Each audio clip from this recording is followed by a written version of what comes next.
You are Locked On Phillies Postcast, part of Locked On Sports Philadelphia, on the Locked On Podcast Network. Your team every day.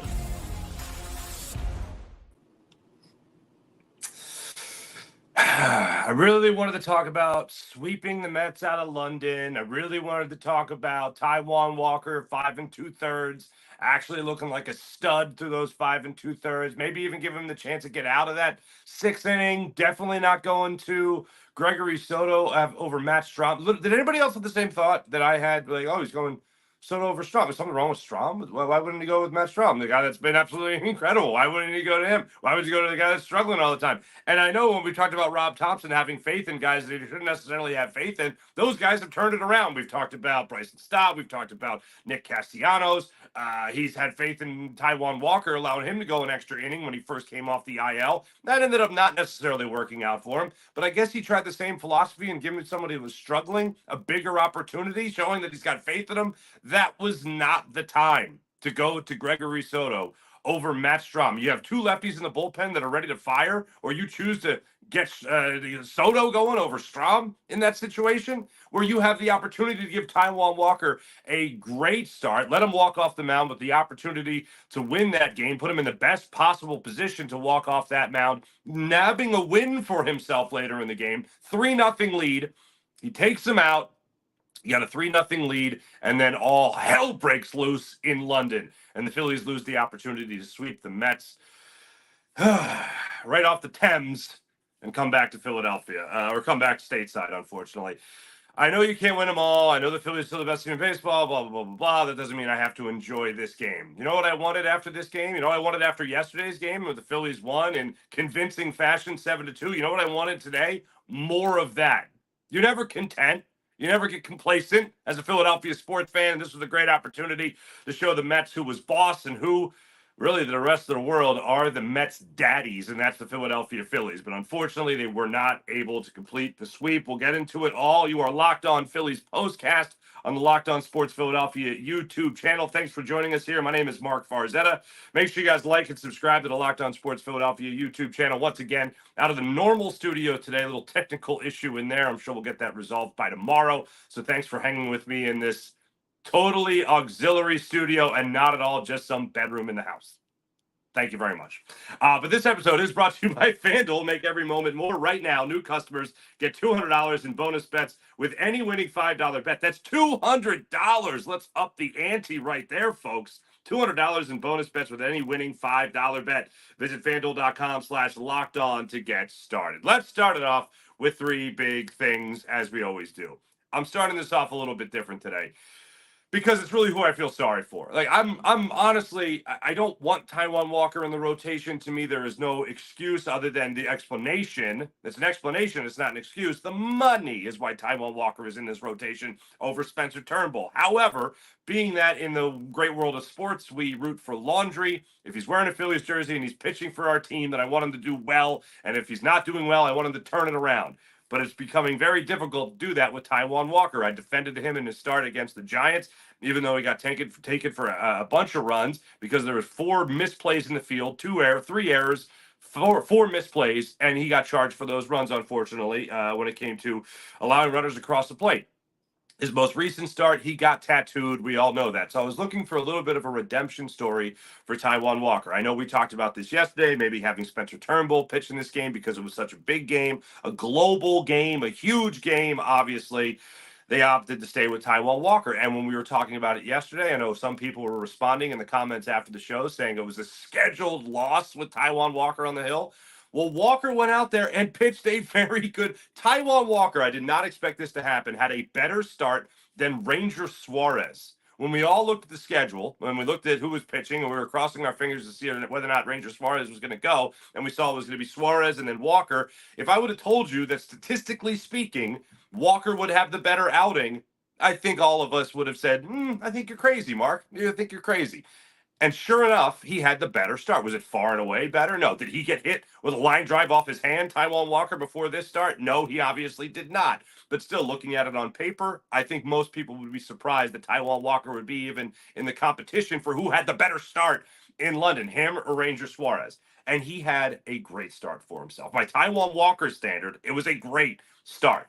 5 2/3, did not allow a run while in the game, and in control constantly in this game. There was never really a point where I thought he was really going to lose it. You look at how he starts the first inning of the game. He goes a 10-pitch inning. Lindor, Alonso, Nimmo, he strikes out. Looking at a sinker, he had that working for him. He gets Martinez looking at a sweeper on a 3-pitch at bat in the second inning to start things off. Then he K's Stewart looking at a sinker as well. That sinker pitch for him was working beautifully. 13 pitches in that second inning, 23 pitches through the first 2 innings of work for him. Third inning runs into a little bit of trouble, but nothing worth bragging about. Gives up his first hit to Beatty to right field. Then Torrens steps up there, hits that long fly ball, deep center field. You have Johan Rojas in the game. On this particular pitch, Walker left the sweeper way up in the zone, and Torrens went up there and just belted it deep center field. Rojas goes back and with his right foot against the wall makes the catch. So no harm there, and he gets Lindor in that third inning to fly out to center field and the very next at bat as well. 17 pitches in that third inning. He was on cruise control. Got Nimmo to strike out in the fourth inning there on a cutter away, and then he was able to get Martinez again, this time looking at a slider and an 8-pitch at bat that he absolutely outworked him on, and that was a 15-pitch inning. Just in control constantly. And then the fifth inning, he has 11 pitches in that inning, records another strikeout. This one actually utilizing the splitter as the put-away pitch, which is supposed to be his put-away pitch. In this particular game, he was really taking advantage of that sinker. He had great run on that two-seamer that was going into right-handed hitters and away from lefties. It was the best I have seen from Taijuan Walker in quite some time. So when you run into that sixth inning, this is where I feel bad for the guy. You finally have an opportunity here because, look, the Phillies aren't taking him out of the starting rotation tomorrow. And I know we can all bang the drum for Spencer Turnbull, and as we should, because how do you take a guy out that had, a 1.49 ERA in the time you took him out of the rotation? But while Taijuan Walker is pitching, he's going to continue to do so, and he's going to continue to have the Phillies every last bit of promotion to make sure that he is worth every bit of the contract, or at least can get to as close to every bit of that contract that he signed with the Phillies, or the Phillies signed him to. But he goes into that sixth inning, gets Beatty to ground out to short, then Torrens gets the single to center field. He gets Lindor to pop out to second base. Alonso works the walk. You take Walker out with 2 runners on, and you bring in Gregory Soto. Let me just wrap it up with Taijuan Walker. When he walked off the mound in that situation, you had 89 pitches, I believe it was yesterday, when you had Ranger Suarez in the game. At this point, Taijuan Walker was at 79 pitches. I'm going to ask you 2 questions, and I'll get to it in the chat. In this situation, if you're Rob Thompson, do you allow Taijuan Walker just at 79 pitches to keep on going, to keep on keeping on in that inning and try to get that final out, try to get the quality start, 6 scoreless under your belt, or do you go to the bullpen? That's the first question I'm going to ask. So we know the answer was he went to the bullpen. Then we also know the answer to this as well. But do you go to Gregory Soto or do you go to Matt Strahm? Because I think any logical thinking human being on planet Earth, regardless of London, the United States, or whatever side of the pond you're on, any rational thinking person is going, I think I'm going to go to Matt Strahm here for a couple of reasons. One, you want to win the game, and he's better, and you have runners in scoring position right there. You have a runner in scoring position. You got 2 men on. You just need to get one out. Matt Strahm has done plenty of up-downs in his time. No reason to think, I can't burn him here. He's going to get more than one out for you if that's what you need. Sure enough, you have a situation where you go to Gregory Soto. Why? I don't know. The struggle, I know everyone in the chat throughout this entire process has talked about Gregory Soto and how they don't have faith in him and all the guys in the Phillies bullpen. You really struggle to bring up any type of confidence when it comes to what Gregory Soto is going to do for you when he comes into a game. Comes into the situation with 2 runners on, and the next thing you know, you blink, and it's a 3-1 game. Then all of a sudden, it's a 3-3 game. Nimmo goes up there. He gets the RBI double to left field. Martinez gets the 2-run single to left field. Bader walks. He was down 0-2 in the count. This is the one that made me want to slam my head against the wall, even though the Phillies had already allowed the game to get tied. Gregory Soto allowed the game to get tied in this situation. He goes up there. He is up in the count 0-2 to Bader. Then Bader works a full count, and he ends up drawing the walk. Soto then goes out. Strahm comes in, and he strikes out Taylor on a high fastball. Would have been nice to have that a little bit earlier in the inning. So then what do you know? Strom comes out anyway for the 7th inning in this position, in this spot, and he ends up getting a fine inning out of that. And Hoffman came in to slam the door on Pete Alonso. For me, it was just ridiculous. Absolutely ridiculous. So, number one, I feel bad for Taijuan Walker because he had everything going for him in this game, and it was just not the way you wanted to see it end. Look, bottom line is you want a guy wearing a Phillies uniform to pitch well. He was pitching well. You wanted to come off the mound with some confidence. He unfortunately came off the mound with 2 runners on, and Gregory Soto allowed those runners to score and later got charged for a run himself. As the game went on, Hoffman was fine. Then you see in the 9th inning the worst. And this was what I'll get to next. Jose Alvarado has been fantastic. Jose Alvarado in this particular inning, as we know how it ended, giving up 3 runs. Jose Alvarado in that situation threw 35 pitches. You have to go back to his first year as a Philly, the last time he had 32 pitches in an inning. He had 35 in this one. And it was all said and done. Vientos gets the RBI infield single. That was just wrong place, wrong time for the Phillies. Right place, right time for the Mets. Bohm tried to corral it, couldn't barehand it, tried to make the spectacular play, couldn't do it. Ended up scoring a run on that. The only way the Phillies were going to be able to keep anybody off the board in that situation or anybody from crossing the plate in that situation is if Alec Bohm makes a spectacular play and fields the ball with his bare hand, fires home, and gets the out. So that's what he went for. Either way, the run's going to score. It's a matter of whether or not you're just going to allow that run to score or you're going to make the throw to first base to at least record 1 out. So that run scores. Bohm can't barehand it. Torrens works a walk on 5 pitches. Bases loaded. Nobody out. Lindor goes up there. He strikes out on a cutter in the dirt from Jose Alvarado. Then Pete Alonso gets hit by a pitch by Alvarado. Who saw that coming? Nimmo goes up there, and there's a pass ball. This was a mistake by JT Realmuto, and it's few and far between that we see this for JT. But he tried to track the ball across instead of flipping the mitt out and making the catch. He didn't do that. Pass ball, run scores. It's now a 6-4 ball game. First and second, 1 out. Garrett goes out of the game. Alvarado comes out of the game, and they go to Ruiz, and they're able to get out of it after that. They had an opportunity there with the bases loaded. Harper got a single for you to make the bases loaded. Bohm worked a walk. Castellanos. It was one of those endings to a game that just makes you so frustrated, absolutely frustrated when you think about it, because you don't want a game like this to end like that, and that's exactly how it ended with this little broken bat dribbler right in front of home plate. They end up going back, stepping on first, and then stepping on home, then firing to first to complete the 2-3 double play. So the Phillies don't even get a game-tying run out of it. And you're not able to get Castellanos, obviously, to reach first base safely in that situation. So the Phillies just flat out of luck at that point. All in all, looking back on this game, I just don't know why you would have Rob Thompson go to Gregory Soto in that situation. And look, Jose Alvarado was terrible. Like, there's no excuse for Jose Alvarado. He's still got to do his job. And unfortunately, the game I felt was lost before then. There's a couple of situations. Even though it's the Mets, it's still in the back of my mind. We'll get into those situations coming up in a second because I got to hit this here. But there's a couple of situations where the Phillies failed to capitalize on huge opportunities in this game. And when you're playing against the Mets, you expect a team like the Phillies to capitalize on those situations. They did not do that today. But coming up, we're going to take a look at the chat, see what you guys are saying, seeing what you would have done if you would have done what Tinker Topper did, which was tinker in the wrong way in that situation. Would you have let Taijuan Walker try to get out of that 6th inning? Would you have gone to Gregory Soto, or would you have done what I consider the right thing and going to Matt Strom? If you're going to go to the bullpen at all, you go to Strom in that situation. That's how I look at it. But we will look at a couple other instances where the Phillies had an opportunity to break this game wide open, especially in the 1st inning, and weren't able to do so. You are Locked On Phillies postcast. My name is Mark Farzetta. Make sure you guys hit like and subscribe to the Locked On Sports Philadelphia YouTube channel. We'll be back in a second. Oh, you guys have heard me talking about Supply House, which is amazing.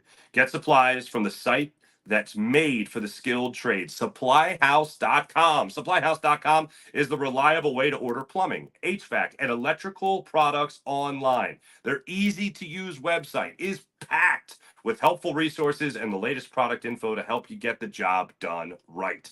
Shop a complete inventory of over 200,000 parts from over 400 top brands and get your order delivered right to your door with fast shipping from coast to coast. If you need help with an order, get an expert support and industry-leading service from the friendliest folks in the business, and talk to a real person every time.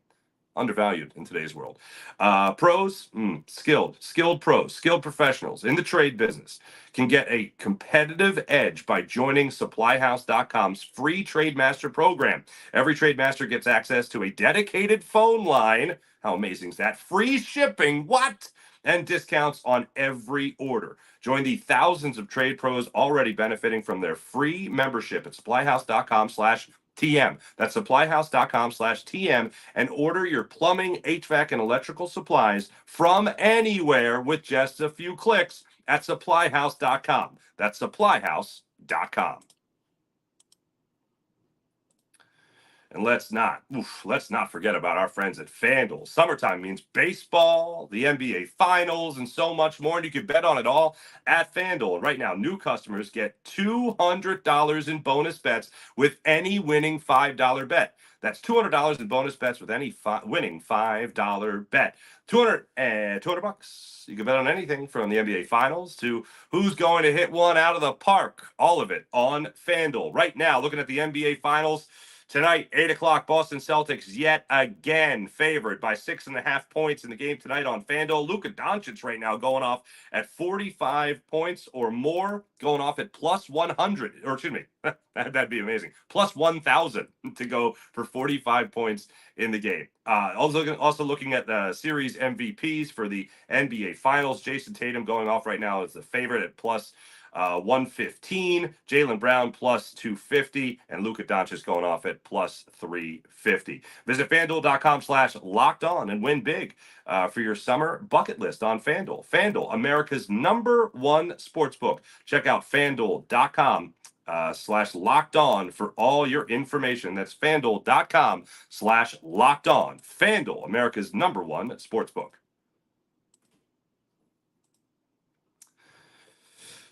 Before I get into the chat, a couple of instances here with the Phillies that I wanted to highlight, and that was that first inning. And I know the Phillies have been the best team in baseball for quite some time, best record, one or two best in baseball and all that stuff for like 2 months now. But when you look at them playing the Mets, you want them to capitalize on the big opportunities that they have. And they had a huge opportunity in that first inning. They had a huge opportunity in the ninth inning. The first inning, get the infield single from Kyle Schwarber. Before you blink, the bases are loaded after a JT Realmuto walk, a Bryce Harper walk, and all of a sudden you got Quintana on the ropes. Bohm steps up to the plate, of all people. Now, Alec Bohm has struggled mightily in the month of June. And I know it almost seems like it's blasphemous, heathenish even, to talk about Alec Bohm in any negative light, considering the first 2 months of the season he's been able to put together for the Phillies. But in this particular instance, in the month of June, the last 9 days, he has struggled big time for the Phillies. And if you look at the month of June, really a lot of guys are struggling in this month, with the exception of Bryce Harper and Nick Castellanos. Now, Nick Castellanos going into today was only batting .261, but when you've been batting .200 or worse for the majority of the season, .261 sounds like Tony Gwynn. So you're watching these guys play, obviously, in the month of June here, and Alec Bohm comes into this game hitting .154 in the month of June. He does have a homer. He only has 3 RBIs in these 9 games. And I know when we talk about giving a guy a break, or we talk about whether or not this guy could swing his way out of it, usually the guy we're talking about is Nick Castellanos. Well, Bohm has already had that day off. It was 2 weeks ago, or a week and a half ago, when they're in San Francisco, and it's the game I've talked about many times with moving Castellanos up to the cleanup spot. But Bohm has had a struggled-filled last couple of weeks for the Phillies, and seeing him start off this month and really end the month of May in not-so-great fashion does have a little bit of concern. But to think that he was going to hit .330 all year and .430 with runners in scoring position might have been a little bit of a stretch. But that's where you have other guys stepping up trying to help this team win.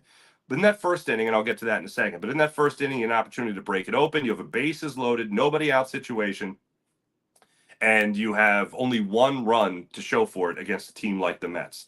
Then we can go ahead and move to that 9th inning, where unfortunately the Phillies were not able to get that big hit in a game where I really did think when Bryce Harper stepped to the plate in the bottom of that ninth inning, Christian Pache let it off with the single to center field. Schwarber fouled out to third. Real Muto gets hit by a pitch right there and then there, got two runners on, and Bryce Harper coming to the plate. I was thinking if Bryce Harper hits a home run, not even Bill Shakespeare can write stuff better than this.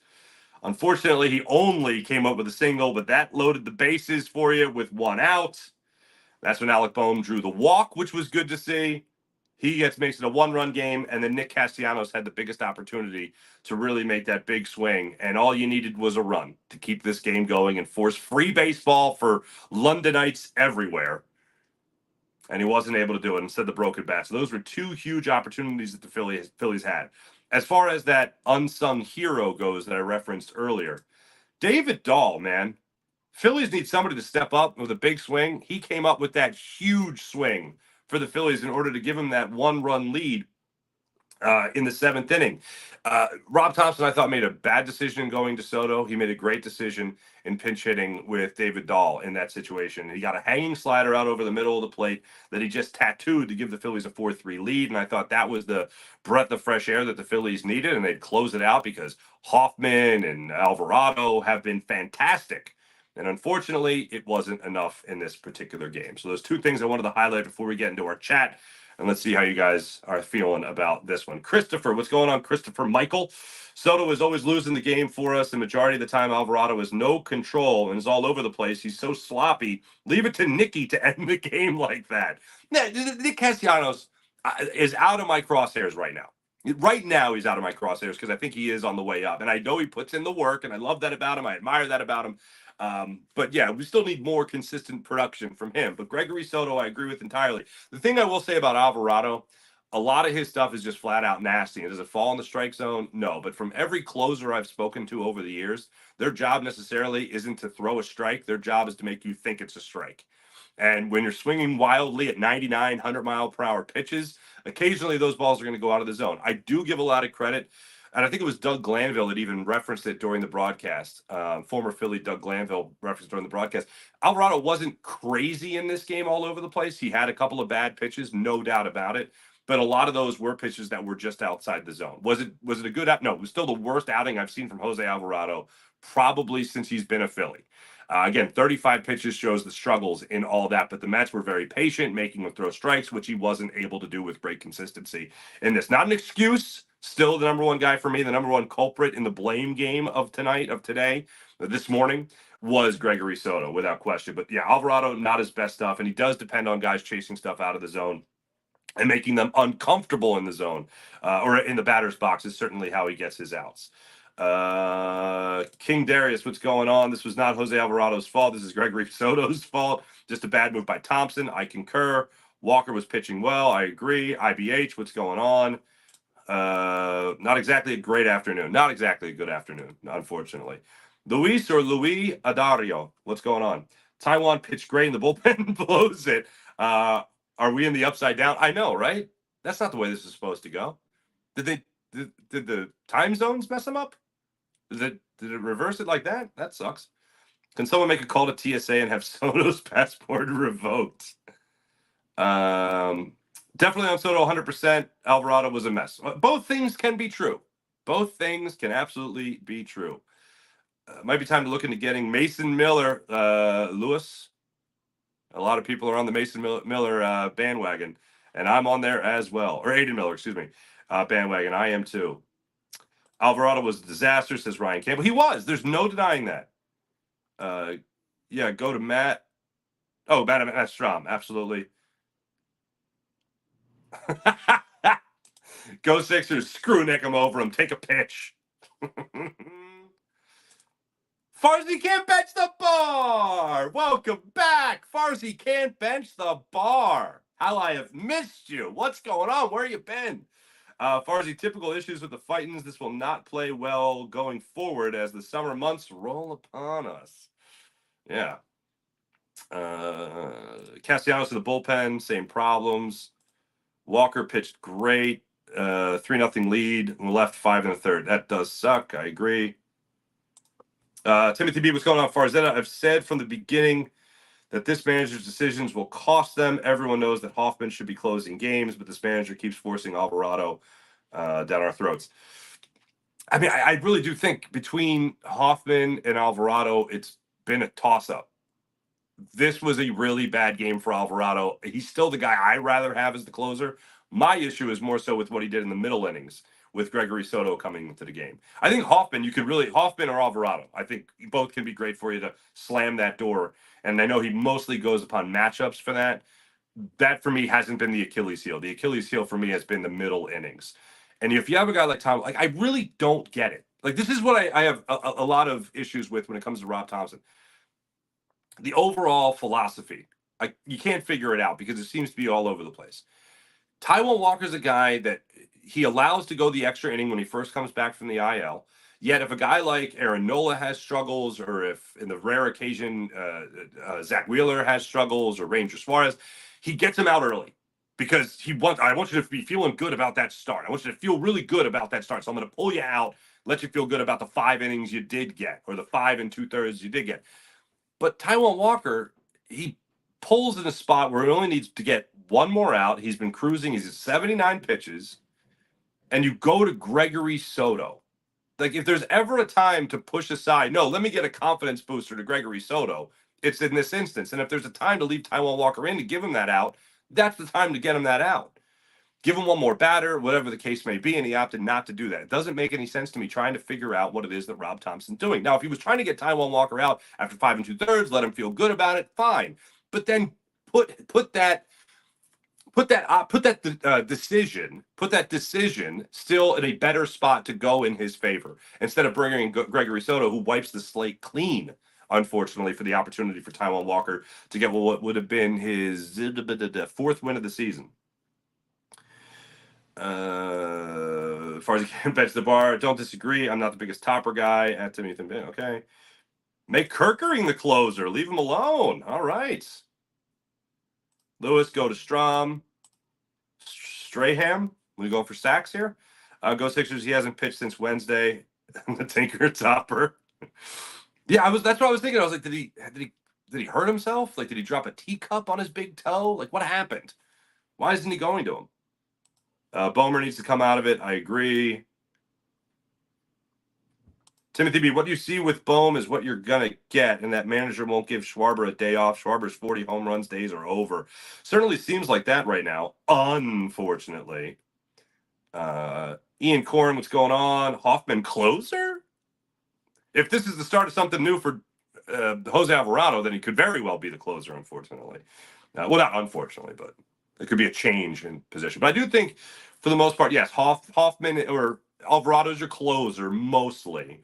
Hoffman has gotten plenty of opportunities, but I think Rob Thompson definitely goes along the world of feel in the situation, and he does go with matchups quite often.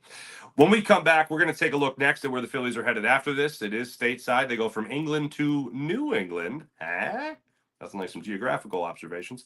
We'll be back in a second. You're Locked On Sports Philadelphia YouTube channel. You're Locked On Phillies Postcast. I'm Mark Farzetta. Make sure you guys hit like and subscribe on all that. We'll take a look where the Phillies are headed next in a second.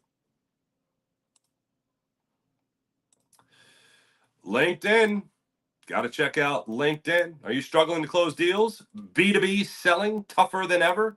And that's what I want to tell you about when it comes to LinkedIn Sales Navigator. LinkedIn Sales Navigator is a sales intelligence platform that helps professionals efficiently and effectively prospect and engage high-value customers, drive higher revenue, and increase sales performance. Sales Navigator on LinkedIn helps you target the right buyers, surface key signals such as job changes or which accounts you should prioritize, and shows you hidden allies so you can find those buyers that are most likely to convert. Fueled by LinkedIn's 1 billion member platform. That's billion with a B, 1 billion member platform. Sales Navigator gets you the most up-to-date first-party data, enabling you to unlock conversations with the people that matter. And right now, LinkedIn, check this out. LinkedIn Sales Navigator, and you can use that right now. You can try LinkedIn Sales Navigator and get a 60-day free trial at linkedin.com/lockedon. That's linkedin.com/lockedon. For a 60-day free trial, let LinkedIn Sales Navigator help you sell like a superstar today. Just go to linkedin.com/locked-on to get started. That's linkedin.com/locked-on. As for your beloved Philadelphia Phillies and where they head after splitting this London series, the Phillies now 45-20 on the season. They suffer their 20th loss on the year. The Phillies will head to Boston to take on the Red Sox at Fenway Park starting on Tuesday. They got the day off tomorrow to travel back stateside. Then they take on the Boston Red Sox. Zach Wheeler will get that start. 7:10 start time Tuesday night. So a little bit later than normal against Cutter Crawford. Cutter Crawford, right-handed pitcher, 2-5 on the season with a 3.51 ERA. Is coming off a start. Really, in his last 3 starts, he has gotten shellacked. Went up against the Brewers, went up against the Orioles, went up against the Braves, all equaled losses for the Boston Red Sox. Gave up a home run in his last 4 starts, at least 1 home run in his last 4 starts. He's been charged for 15 runs in his last 3 starts. So the Phillies, if you want to get the bats going again, not that they've been terrible, but if you want to get the bats to explode, this might be a good guy for them to explode against. As for Zach Wheeler, looked every bit of Zach Wheeler for the Phillies in his last outing, and they gave him a nice little break. After 114 pitches in his last start, Zach Wheeler, if you remember, went 7 innings, allowing 1 run on 5 hits against the Milwaukee Brewers. And before that, he went 6 innings, allowing no runs against the San Francisco Giants. He's allowed just 3 runs combined in his last 20 innings, has Zach Wheeler. So Zach Wheeler doing very Zach Wheeler-like things for the Philadelphia Phillies. He'll get another opportunity to go out there and this time get his 8th win of the season, looking to improve to 8-3 and lower that 2.23 ERA even more so, going up against the Boston Red Sox Tuesday, 7:10. Until then, thanks for watching. Thanks for listening. Make sure you guys hit like and subscribe on the Locked On Sports Philadelphia YouTube channel. The channel is continuing to grow, and we appreciate that greatly. So once again, hit like and subscribe on the Locked On Sports Philadelphia YouTube channel. You can listen to all that Connor Thomas has to say about this series against the New York Mets on your Locked On Phillies podcast on the Locked On Sports Philadelphia YouTube channel as well. Until then, thanks for watching. Thanks for listening. My name is Mark Farzetta. Like and subscribe on the Locked On Sports Philadelphia YouTube channel. Catch you guys Tuesday night. See you then.